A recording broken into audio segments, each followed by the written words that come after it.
ہمارے پیارے نبی حضرت محمد صلی اللہ علیہ وسلم نے فرمایا کہ دین کی فکر کے بارے میں بیٹھنا، گھڑی دو گھڑی بیٹھنا دنیا مافیہا سے بہتر ہے۔ دنیا مافیہا سے مراد کیا ہے؟ زمین و آسمان کے اندر جو کچھ ہمیں نظر آ رہا ہے، سونا چاندی جتنی معدنیات ہمیں نظر آ رہی ہے، اس سے بہتر ہے کہ دین کی فکر کے بارے میں گھڑی دو گھڑی بیٹھا جائے۔ اور حدیث پاک کا مفہوم ہے کہ قیامت والے دن جب اعمال نام اللہ پاک کے سامنے پیش ہوں گے، اس وقت فرمایا کہ اہل جنت کو جنت میں چلے جانے کے بعد کسی بات کا کل کو افسوس نہیں ہوگا بجز اس گھڑی کے جو دنیا میں ذکر کے بغیر گزری ہوگی۔ اور ہمارا یہ جو بیٹھنا ہے یہاں پر ہماری دین کی فکر ہو رہی ہے کہ کسی طرح دین ہماری نسلوں کے اندر زندہ ہو جائے۔ اور دیکھیں ہماری اتنی عمریں گزر چکی ہیں، جیسے مولانا شہزاد صاحب فرما رہے تھے کہ ہمارے بزرگ ہم اپنے دیکھتے ہیں، اپنی نظروں کے سامنے دیکھتے ہیں، کسی کو اتحیات نہیں آتی اچھے طریقے سے، تو آج ہم آپ لوگوں کو نہیں بتائیں گے تو آنے والے وقت میں ہماری نسل سے بھی دین چلا جائے گا۔ میرے بھائی دوستو بزرگوں، تو اللہ رب العزت نے ہمیں آج یہ موقع دیا ہے، فرمایا کہ زندگی چاند صرف موقع ایک یہ چانس ہے ہمارے لیے۔ اور دیکھیں کہ ہم نے مرنا بھی ہے، آج ہماری 25 سال زندگی ہو گئی ہے، 50 سال زندگی ہو گئی ہے، اور آنے والی جو منزلیں ہیں بہت مشکل منزلیں ہیں، کٹھن منزلیں ہیں۔ ان کی تیاری کے لیے اللہ رب العزت نے ہمیں مختصر وقت کے لیے دنیا کے اندر بھیجا تھا، اور ہمارا مقصد کیا تھا کہ دین کو اور قرآن کو زندہ کرنا، خود اس پر عمل کرنا اور دوسروں تک پھیلانا۔ اور لیکن ہم دنیا میں لگ کے اپنے مقصد کو بھول بیٹھے ہیں، اور دنیا کو ہم نے مقصد بنا چکے ہیں۔ میرے بھائی دوستو بزرگوں،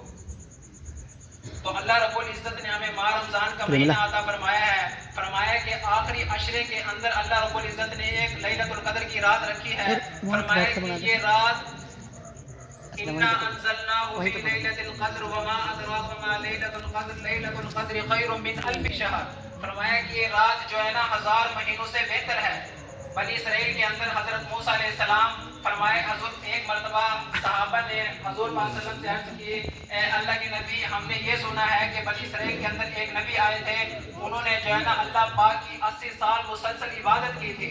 تو صحابہ پریشان ہوئے اور فرمانے لگے، اے اللہ کے رسول، ہماری عمریں تو آپ نے بتایا کہ 60 سے 70، فرمایا کہ 1000 مہینوں سے بہتر ہے، اور فرمایا کہ 1000 مہینے، فرمایا کہ 84 سال اور 4 مہینے تو وہ پیش یہ بنتے ہیں۔ تو اللہ رب العزت اس ایک رات کے بدلے سے 84 سال کی عبادت کا ثواب عطا فرما رہے ہیں۔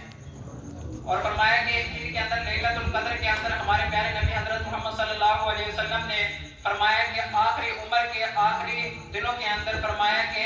20 دن کی جو ہے نا اعتکاف فرمایا تھا، اس وجہ سے کہ لیلۃ القدر جو ہے نا نظر آ جائے۔ فرمایا کہ پہلے عشرے میں اعتکاف فرمایا، اس وقت نظر نہیں آئی، دوسرے عشرے میں اعتکاف فرمایا، پھر نظر نہیں آئی۔ فرمایا کہ جب تیسرے عشرے میں اعتکاف فرمایا تو ان کی 7 راتوں کے اندر حضور پاک صلی اللہ علیہ وسلم کو یہ لیلۃ القدر کی رات نظر آئی تھی۔ تو میرے بھائی دوستو بزرگوں، ہمارے لیے بالکل اللہ پاک حضور پاک صلی اللہ علیہ وسلم نے دین کو مختصر اور بالکل آسان کر کے ہمارے سامنے پیش کیا ہے۔ ہمیں نہ کوئی مشکلیں اس کے لیے برداشت کرنی پڑتی ہیں، نہ ہمیں اس کے لیے چل کر جانا پڑتا ہے۔ اللہ پاک نے ہمیں اپنے علاقے کے اندر یہ سہولیات میسر کر دی ہے، لیکن ہم خود دیکھیں، فرمایا ہونا تو یہ چاہیے تھا کہ ہمارے علاقے میں ہم سے پہلے کوئی عالم مفتیان کرام ہونے چاہیے تھے۔ اب حضرت مولانا قاری صاحب ہمارے علاقے کے تو نہیں ہیں، باہر کے ہیں نا، ہمارے علاقے میں ہونا چاہیے تھا، تو ہم بھی اگر یہاں پہ پہلے سے مدرسہ قائم ہوتا تو ہم یہاں پڑھتے، تو ہم بھی